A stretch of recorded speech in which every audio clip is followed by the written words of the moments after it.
घाना और Trinidad Tobago की यात्रा के बाद पीएम मोदी दक्षिण अमेरिकी देश अर्जेंटीना जाने वाले हैं। यह वो देश है जहां दुनिया का दूसरा सबसे बड़ा नेचुरल गैस का भंडार है। बड़े पैमाने पर ऑयल रिजर्व है यहां पर, और जिस तरह से भारत अपनी एनर्जी की जरूरतों के लिए नए नए पार्टनर खोज रहा है, उसे देखते हुए अर्जेंटीना एक अहम देश है। अर्जेंटीना में क्रिटिकल मिनरल्स जैसे लिथियम, कॉपर और बाकी रेयर अर्थ एलिमेंट्स के भी भंडार है। रेयर अर्थ एलिमेंट्स के बारे में मैंने आपको एक पूरा चैप्टर बताया था कि कैसे चीन इस पर अपना एकाधिकार जमाता और भारत तेजी से चीन का विकल्प तलाश रहा है, क्योंकि भारत में जो इलेक्ट्रिक व्हीकल्स बनती हैं उनमें जो बैटरी इस्तेमाल होती है, दूसरी चीजें इस्तेमाल होती हैं, उनमें रेयर अर्थ का बड़ा इस्तेमाल होता है। और चीन दुनिया को जो है ना फंसा के रखे हुए, क्योंकि उसके पास रेयर अर्थ है। तो नरेंद्र मोदी की अर्जेंटीना की यात्रा इस मामले में बहुत अहम हो जाती है, क्योंकि वहां पर भी रेयर अर्थ का भंडार है। आपको यह भी बता दूं कि अर्जेंटीना वो देश है जिसने पहलगाम हमले की कड़ी निंदा की थी और आतंकवाद के खिलाफ लड़ाई में भारत का खुलकर साथ दिया था। मैंने कहा ना, देखने में ये छोटे छोटे देश हैं, लेकिन भारत की कूटनीति के लिहाज से बड़े प्लेयर साबित होंगे। अर्जेंटीना के बाद पीएम मोदी ब्रिक्स सम्मेलन के लिए ब्राजील जाने वाले हैं। इस साल ब्राजील ब्रिक्स की अध्यक्षता कर रहा है। ऐसी खबरें हैं कि ब्रिक्स सम्मेलन के इतर ब्राजील के राष्ट्रपति पीएम मोदी को स्टेट डिनर भी देंगे। डिप्लोमेसी में स्टेट डिनर का बड़ा खास महत्व होता है। किसी देश के प्रति मजबूत पार्टनरशिप को दर्शाने के लिए उस देश के नेता को स्टेट डिनर दिया जाता है। और मैं स्टेट डिनर की बात कर रहा हूं, वो भिखारी पाकिस्तान के मुनीर को बुलाकर जैसे ट्रंप ने खाना खिलाया और ऑर्डर दे दिया अपना, उसको स्टेट डिनर नहीं कहते, क्या स्टेट लंच नहीं कहते हैं, कि उसके बाद कोई फोटो भी नहीं हुआ, कोई बाइट नहीं आई, कुछ नहीं आए, कमरे में बैठा के ऑर्डर दिए, कुछ रूखा सूखा फेंक दिए सामने के, खाओ निकलो निकलो यहां से, उसको नहीं। ये होता है स्टेट डिनर जो भारत के प्रधानमंत्री को मिलेगा।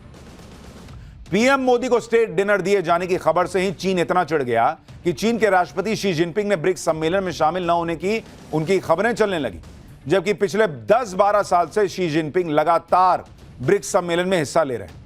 लेकिन चीन को लगा कि सारी लाइमलाइट तो पीएम मोदी को मिल जाएगी, भारत को मिल जाएगी। ऐसा दावा किया जा रहा है कि इन्हीं सबसे चिढ़कर शायद जिनपिंग ने ब्रिक्स का दौरा कैंसिल कर दिया। अब क्या है वो तो वो ही जाने, लेकिन ऊपर ऊपर खबरें तो यही चल रही कि चीन चिढ़ा बैठा है। आप ये भी देखिए कि ब्रिक्स जैसे ग्लोबल मंच से कैसे पीएम मोदी पाकिस्तान और चीन दोनों को झटका देंगे। ऐसी खबरें हैं कि ब्रिक्स सम्मेलन में पहलगाम हमले पर स्ट्रॉन्ग स्टेटमेंट जारी हो सकता है। इसके अलावा भारत की उम्मीद के मुताबिक आतंकवाद पर भी कड़ा स्टैंड लिया जा सकता है। विदेश मंत्रालय के सचिव दम्मू रवि के मुताबिक ब्रिक्स नेताओं के घोषणा पत्र में आतंकवाद के संबंध में जो बातें कही जाएंगी वे हमारे लिए संतोषजनक होंगी। दम्मू रवि ने कहा है कि ब्रिक्स शिखर सम्मेलन में पीएम मोदी की भागीदारी समूह के साथ भारत की एकजुटता की अभिव्यक्ति होगी। यह उनके लिए ग्लोबल साउथ के नेताओं से जुड़ने का एक बड़ा मौका होगा।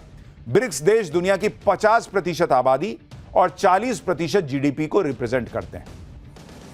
भारत की तरफ से संकेत दिया गया है कि ब्रिक्स में नेशनल करेंसी से व्यापारिक लेन देन के मुद्दे पर भी चर्चा हो सकती है। पिछले साल ब्रिक्स सम्मेलन में डी डॉलराइजेशन पर जोर दिया गया था। ब्रिक्स के देश डॉलर को छोड़कर अपनी अपनी करेंसी में व्यापार करने पर जोर दे रहे थे। इसमें यह भी चर्चा उठी थी कि ब्रिक्स के देश आपस में एक ब्रिक्स करेंसी क्रिएट कर लें और उसमें व्यापार शुरू कर दें। लेकिन ब्रिक्स देशों के इस प्लान पर ट्रंप भड़क गए थे, क्योंकि ट्रंप या कोई भी अमेरिकी राष्ट्रपति डॉलर का दबदबा कम होते नहीं देखना चाहते।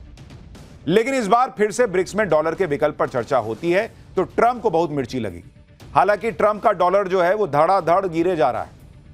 जितना पाकिस्तान गिर गया है 47 में अलग होने के बनने के बाद से, उससे भी तेजी रफ्तार से डॉलर गिर रहा है। उसके बारे में आगे बताऊंगा। पीएम मोदी ब्रिक्स सम्मेलन के लिए तो ब्राजील जा ही रहे हैं। उनके इस दौरे पर ब्राजील के साथ ऐसी बड़ी डील हो सकती है जो दुनिया में भारत के हथियारों का डंका पीटेगी। इस डील को देखकर चीन और तनाव में आएगा। ऐसी खबरें हैं कि ब्राजील भारत से आकाश एयर डिफेंस सिस्टम और गरुड़ आर्टिलरी गन जैसे हथियार खरीदना चाहता है।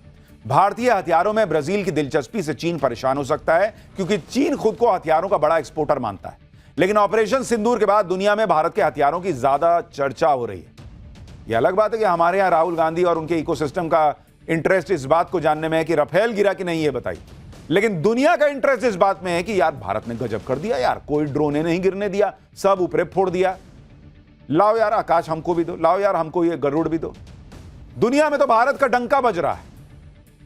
दूसरी बात, भारत, ब्राजील और चीन सब ब्रिक्स का हिस्सा है। अगर ब्राजील और भारत के बीच डिफेंस डील होगी तो इससे ब्रिक्स में चीन का दबदबा कम होगा। पीएम मोदी अपने इस विदेश दौरे में नामीबिया भी जाने वाले हैं। अभी उसके बारे में तो बताया ही नहीं। नामीबिया अफ्रीका का वो देश है जिसके पास बड़े खनिज भंडार हैं। नामीबिया से डायमंड, क्रिटिकल मिनरल्स और यूरेनियम निकलते हैं। भारत की नामीबिया के साथ डायमंड ट्रेड, क्रिटिकल मिनरल्स और यूरेनियम सप्लाई पर बात हो सकती है। नामीबिया में दुनिया का सबसे ज्यादा मरीन डायमंड है, जो डायमंड भारत में लंदन और दूसरे शहरों के जरिए आता है। लेकिन भारत अब नामीबिया से सीधे डायमंड ट्रेड की बात कर रहा है। नामीबिया में भारत की कई डायमंड प्रोसेसिंग कंपनियां भी काम करती हैं। भारत ने नामीबिया के माइनिंग, डायमंड प्रोसेसिंग सेक्टर में बड़ा निवेश भी कर रखा है। नामीबिया में रेयर अर्थ मेटल्स का भी बड़ा भंडार है जो भारत के काम आ सकता है। नामीबिया के पास यूरेनियम का भी बड़ा भंडार है जो भारत के न्यूक्लियर एनर्जी प्रोग्राम में काम आएगा।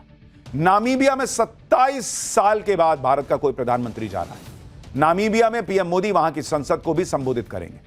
और इसलिए मैंने आपको कहा कि 11 साल में पीएम मोदी ने इतनी लंबी यात्रा, विदेश यात्रा नहीं की है। ऑपरेशन सिंदूर के बाद इस यात्रा के बड़े मायने हैं। जो चीन रेयर अर्थ पकड़े बैठा है, उसको मैसेज देने के लिए भी इस यात्रा के बड़े मायने हैं। नामीबिया वो देश है जहां से पीएम मोदी भारत के लिए चीता लेकर आए थे। 2022 में 8 चीते नामीबिया से ही भारत आए थे, जो मध्य प्रदेश के कूनो नेशनल पार्क में लाए गए थे।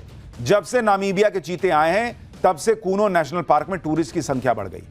अब तक नामीबिया और साउथ अफ्रीका से 20 चीते भारत ला चुका है और भारत में चीते खत्म हो गए थे, जिसके बाद पीएम मोदी ने यह नया प्रोजेक्ट शुरू किया था। एक तरफ नरेंद्र मोदी की यह कूटनीति चल रही है, दूसरी तरफ पाकिस्तान को कूटने की भी नीति चल रही है।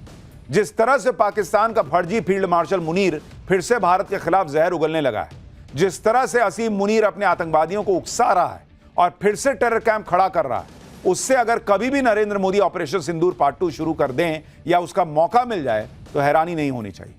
लेकिन इस बार नरेंद्र मोदी पाकिस्तान को घुसकर ठोकेंगे तो फिर असीम मुनीर ना हाफिज सईद को बचा पाएगा, ना मसूद अजहर को बचा पाएगा। पिछली बार हाफिज सईद और मसूद अजहर दोनों को असीम मुनीर ने अंडरग्राउंड कर दिया था, बंकर में कहा गया कि छुपा दिया था। लेकिन नरेंद्र मोदी इस बार अंकर बंकर के चक्कर में नहीं पड़ रहे हैं। मोदी इस बार अंकर बंकर सब फाड़ देंगे बॉस, क्योंकि वो ऐसा बम बनवा रहे हैं जिसमें बंकर को चीर कर हाफिज सईद और मसूद अजहर तक पहुंचने की काबिलियत होगी। ऐसी खबरें हैं कि भारत अपना बंकर बस्टर बम बना रहा है।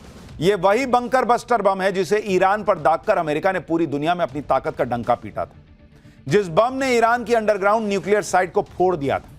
अब भारत भी ऐसे बंकर बस्टर बम बनाने में लगा है, लेकिन यह भारत का बंकर बस्टर बम अमेरिका के बंकर बस्टर बम की तुलना में कम नहीं होगा, बल्कि उसे बराबरी की टक्कर देगा। और कई मायनों में तो यह अमेरिका के बंकर बस्टर बम से भी ज्यादा घातक होगा।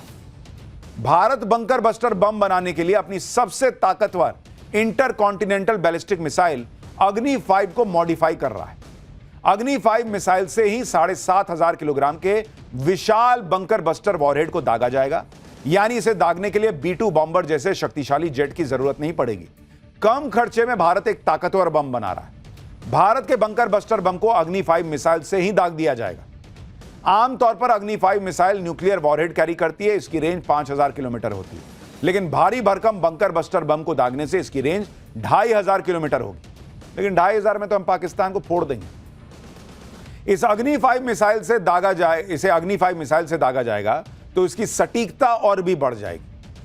यानी जिस बंकर बस्टर बम को गिराने के लिए अमेरिका को एक बड़ा तूफानी प्लेन भेजना पड़ा, 37 घंटे उड़ा, आया गया, इतना किया, तब जाके बंकर बस्टर बम गिरा। भारत इतना नहीं करेगा, कम पैसे में जाके फोड़ देगा बंकर बस्टर। यहां से अग्नि 5 उड़ा, उधर फोड़ा, कोई अंकर बंकर नहीं, फोड़ो सबको। भारत के इस बंकर बस्टर बम से जमीन के 100 मीटर नीचे बने दुश्मन के ठिकाने भी ध्वस्त होंगे। यानी अब हाफिज और मसूद जैसे आतंकी बंकर में भी छिपे तो बच नहीं पाएंगे। बंकर बस्टर बम अमेरिका के पास भी है, चीन के पास भी है, लेकिन भारत जो बंकर बस्टर बम बना रहा है वो कैसे अमेरिका और चीन के बंकर बस्टर बम से अलग है, वो बताता हूं।